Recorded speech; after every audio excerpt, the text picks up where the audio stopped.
Coucou une petite patate.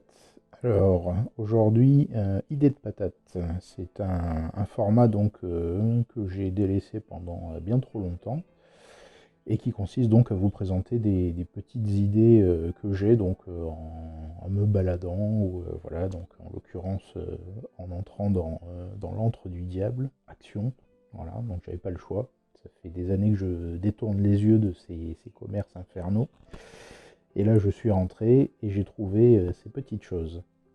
Donc, un Rubik's Cube classique, voilà, de petit format. Ça coûte moins d'1 euro. Et donc, pour justifier, pour me donner un prétexte pour les prendre, j'ai pensé tout de suite, en fait, à faire quelque chose un peu comme de l'initiative ou alors un test, en fait, pendant soit un jeu de société.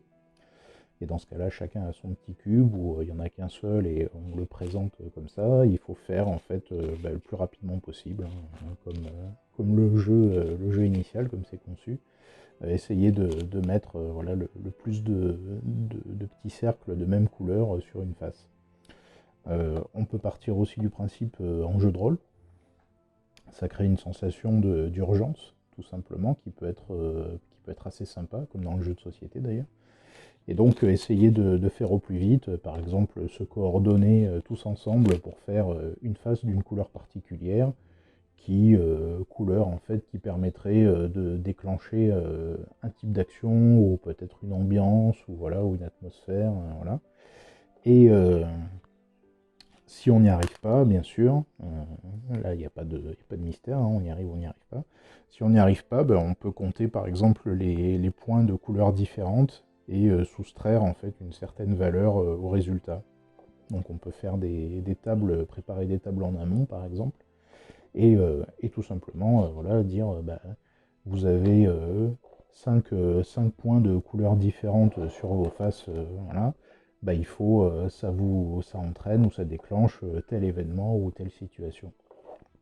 Voilà, c'est tout simplement hein, une petite mécanique qui m'a paru assez sympa, surtout vu le prix de ces petites choses. C'est 89 centimes, je crois.